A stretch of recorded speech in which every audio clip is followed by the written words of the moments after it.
Trump'ın ikinci dönemi resmen başladı. Peki dünya bu dönemde nasıl bir Amerika ile karşılaşacak?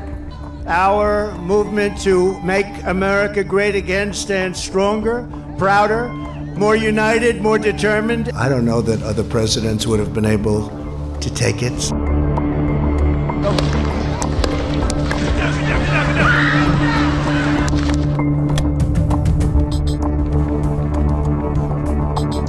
Milyar dolarlık bir ekip, yeni bir dönem ve Trump'ı bekleyen kritik başlıklar. Ben Hamide Coşkun, Anadolu Ajansı muhabiri. Hazırsanız başlıyoruz. Düşünün, Amerika'yı yeniden büyük yapmak gibi bir hedefiniz var ve bunu gerçekleştirmek için arkanızda sizi destekleyen bir milyarderler ordusuna sahipsiniz. Uzaya yatırım yapan, yapay zekayı yeniden tanımlayan, ekonomiyi avucunun içinde tutan bir ekip. Trump şüphesiz ikinci dönemine tarihin en varlıklı kabinelerinden biriyle başlıyor. Dünyanın en zengini Elon Musk, NASA'nın başına getirilen Jared Isaacman, Ticaret Bakanı olarak atanan milyarder finansçı Howard Lutnick. Kabinenin toplam serveti neredeyse 400 milyar dolar. Sizce de bir zenginler kulübüne benzemiyor mu? Bu Amerika'yı yönetmek için sadece finansal bir güçten ziyade daha çok global bir iş stratejisi gibi kurgulanmış bir yapıyı andırıyor. İşte bu kabinenin en büyük hedefi de ekonomiyi yeniden şekillendirmek, Amerika'yı yeniden daha büyük yapmak. Sırf Trump'ın görevi devraldığı yemin töreni için toplanan bağış miktarı ne kadar dersiniz? Tam 200 milyon dolar. Elbette bunların bir bedeli var. Amerika'daki politik kampanyalara yapılan bağışlar genellikle PAC ve AIPAC gibi organizasyonlar üzerinden yürütülüyor. Seçim kampanyasının bağışçılarından biri olan Yahudi milyarder Miriam Edelson, Trump'a büyük destek sağlıyor ve karşılığında ne mi istiyor? Batı Şeria'nın ilhakını resmen tanımasını. Sadece bir bağışçıdan gelen 100 milyon dolarlık bir destekten söz ediyoruz. Trump'ın kendisi ama özellikle etrafındaki dış politika anlamında karar verici isimler gerçekten oldukça İsrail yanlısı isimler. Hani diyeceksiniz ki Biden yönetiminde farklı mıydı? Evet, Biden yönetiminde de bu isimlerin çoğu İsrail yanlısıydı ama Trump'ın etrafındaki isimlerde bu çok daha baskın, belirgin bir karakter olarak ortaya çıkıyor. İster damadı Jared Kushner'den, ister Dışişleri Bakanı adayı Marco Rubio bakın, isterse Ulusal Güvenlik Danışmanı ve diğer isimleri. Tabii madalyonun bir de diğer yüzü var.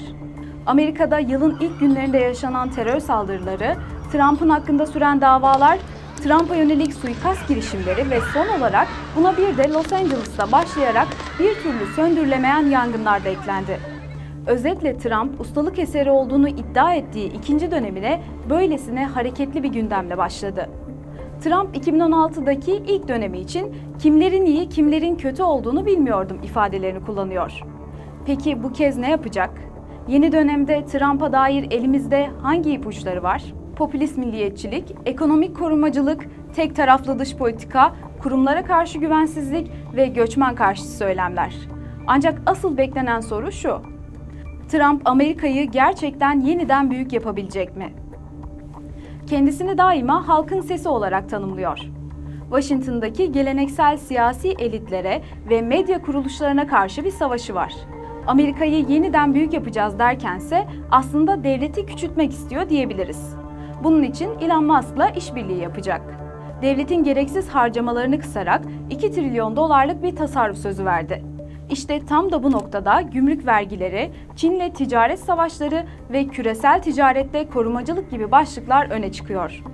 Trump aslında hem askeri hem ekonomik hem siyasal kaynaklarını büyük oranda Çin'le küresel rekabete ayırmak istiyor. Bu illa ABD Çin'le savaşacak anlamına gelmiyor tabii ki ama oradaki rekabet unsurları için o miktarda yatırım yapması gerektiğini biliyor Trump. Ondan dolayı da Amerika'nın işte hem parasını hem başka kaynaklarını diğer alanlarda çok fazla kullanmak istemiyor. Trump'ın en sevdiği kelimelerden biri vergiler.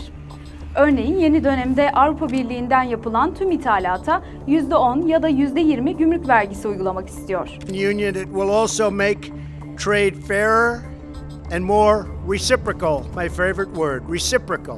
Ancak asıl hedef Çin. Trump %60'a varan gümrük vergileri uygulayarak üretimi Amerika'ya çekme hedefinde. Somebody had to do it. I am the chosen one. Somebody had to do it. So I'm taking on China. Bunun için Pekin'i ciddi yaptırımlar bekliyor. Hem teknolojide hem de ticarette. Küresel anlamda risk algısı yüksek. İki ülke arasında yeniden ticaret savaşları da gündemde. Buna bir de Trump'ın Panama kanalını satın alma iddiaları, Grönland'ın Amerika'nın kontrolüne geçme talepleri ve Kanada'nın 51. eyaleti olması gerektiğine dair tartışmalar da eklenince gerilim had safhada diyebiliriz. Tabii sadece bu meseleler değil, Trump'ın önünde 100'den fazla başkanlık kararnamesi bulunuyor. Bunlar arasında en dikkati çeken ikinci başlık göç. Geçtiğimiz yıl 1 milyondan fazla kişi Amerika'nın güney sınırını kullanarak ülkeye giriş yaptı. Trump'ın planı ise bu düzensiz göçmenleri ülkeden çıkarmak. Bu Amerika'nın sadece iç siyasetini değil, Meksika ve Orta Amerika ülkeleriyle ilişkilerini de şekillendirecek. Ancak Trump'ı hem hukuki hem de pratik açıdan zorlu bir süreç bekliyor. Çünkü yasa dışı göçmenlerin sınır dışı edilmesi federal hükümetin kontrolünde olsa da eyaletler arasında uygulama farklılıkları bulunuyor. Tabii bir de vasıflı yabancı işçiler var ki Trump bu işçiler için Amerika'da çalışma imkanı tanıyan H-1B vizesini desteklediğini duyurdu. Bu MAGA hareketindeki bazı göçmenlik karşıtlarının eleştirilerine neden olsa da Elon Musk gibi yabancı işçi çalıştıran patronlar tarafından olumlu karşılandı. Tasarruf tedbirleri dedik. Amerika'nın en çok harcama yaptığı alan sizce ne? Elbette savunma. Dolayısıyla tedbirlerin özellikle bu kalemde uygulanması bekleniyor. Peki bu tedbirler kimi etkileyecek dersiniz? Başta Avrupa'yı. Hem güvenlik hem de ticaret açısından. Neden? Çünkü savunma alanındaki yeni kararlar iki kritik başlıkta etkisini gösterebilir. Ukrayna ve NATO. Hatırlayalım, Trump seçilmeden önce Brüksel'i cehennem çukuru olarak tanımlamış, dahası Avrupa Birliği'ni Amerika karşıtı ve özellikle ticari hasım olarak nitelendirmişti. Trump'ın Ukrayna'ya destekle lokomotif güç olan Amerika'nın desteğini kesmesi, halihazırda ekonomisinde yapısal sorunlar yaşayan Avrupa için ciddi bir tehdit oluşturuyor. Üstelik Trump'ın korumacı ticaret politikaları bu tabloyu daha da karmaşık hale getiriyor. Trump'ın bu savaşı bitirmeye yönelik çok somut adımlar atacağını söyleyebiliriz. Tabii ki bu savaşın ne zaman ne şekilde biteceği biraz da detaylardaki müzakere unsurlarına bağlı. Zira her iki tarafın da ciddi kayıpları olduğu ve her iki tarafta bu savaşı kaybeden taraf olarak bitirmek istemeyecektir. Dolayısıyla hem Putin'in hem de Ukrayna'nın razı olabileceği, iki tarafın da bazı tavizleri verebileceği bir formül bulması gerekiyor Trump. Trump iyi bir müzakereci. Bu formülü bulabilir mi? Bulabilir. Bunu göreceğiz. Ama günün sonunda bu da Trump'ın temel yaklaşımının bir parçası olarak masada olacak. Trump iki tarafla görüşerek, Ukrayna'ya bugüne kadar verilen paraları vermeyerek ve Putin'i bir şekilde ikna ederek bu savaşı bitirmek istiyor. Bunun bir de tabii başka bir ayağı da şu: Trump kendi seçmen tabanında herkesin de ortak olarak dile getirdiği gibi ABD'nin Ukrayna'ya çok fazla para harcadığını düşünüyor ve bu savaşın gereksiz yere uzadığını düşünüyor. Bu yönüyle de Trump en kısa zamanda buradaki savaşı sona erdirmek isteyecektir. Diğer yandan NATO'nun en büyük finansörü Amerika Birleşik Devletleri. Ancak Trump Avrupalı müttefiklerini yeterli savunma harcaması yapmamakla suçlamış ve Amerika'nın NATO'dan çekilebileceğini dile getirmişti. Buna bir de Trump'ın yeni yönetiminde yer alacak Elon Musk'ın Avrupa'da aşırı sağcı partilere destek veren paylaşımları, onlarla yaptığı canlı yayınlar ve Avrupalı liderlerin onu iç işlerine müdahale etmekle suçlaması da eklendi. Avrupa Birliği Trump'ın bu planı karşısında savunmasız görünüyor. Hatta Almanya Başbakan Yardımcısı Habeck, Trump'ı Avrupa'yı bölmekle suçladı. Bölmek demişken bir başka başlığa geçiyoruz. Trump her fırsatta kendi döneminde savaş olmadığını dile getiriyor. Ancak sınırları dışında attığı adımlar bölgesel gerilimleri artırdı. Özellikle İsrail-Suudi Arabistan arasındaki ilişkilerin bir an önce normalleşmesi ve bunun üstünden bundan sonra da İsrail-Filistin mevzusuna tırnak içinde siyasi, yani Trump'ın İsrail'in istediği ve Arap ülkelerinde onaylayabileceği, ama Filistin burada ne diyor olacak? Bu tabii ayrı bir tartışma. Ama böyle bir siyasi çözümün bulunabileceğini düşünüyor Trump yönetimi. İlk dönemde İbrahim anlaşmalarını başlatarak bu adımı atmıştı. Şimdi bunu devam ettireceğini düşünüyorum. Aslında Gazze'deki çatışmalar bir an önce dursun, bir ateşkes sağlansın diye düşünmesinin de bir nedeni, bu sebeplerinden birisi de bu. Yoksa İsrail destek vermiyor olması değil. Bu bakımdan İsrail ile Arap ülkeleri arasındaki normalleşme süreci muhtemelen Trump'ın İsrail ajandasındaki en önemli başlık olacaktır. Bunun yanında tabii ki özellikle Netanyahu'dan Batı Şeria ile ilgili bir talep gelirse, ki konuşulan, artık açıkta olan bir talep, bu konuda da Trump daha öncekine benzer şekilde İsrail'in talebine karşılık verecek adımlar atabilir. Trump ilk döneminde Kudüs'ü İsrail'in başkenti ilan etmişti. That it is time to officially recognize Jerusalem as the capital of Israel. Ayrıca Golan Tepelerini İsrail toprağı olarak tanıyan kararı imzalamıştı. Amerika'nın İsrail'e milyarlarca dolarlık askeri yardımı ise 7 Ekim'den bu yana hiç durmadı. Ayrıca seçilmesi durumunda kampanyasına destek olan, başta da belirttiğimiz gibi Miriam Edelson gibi bağışçılarına vermiş olduğu sözlerde bulunuyor. Sadece bu başlıklar da değil elbette.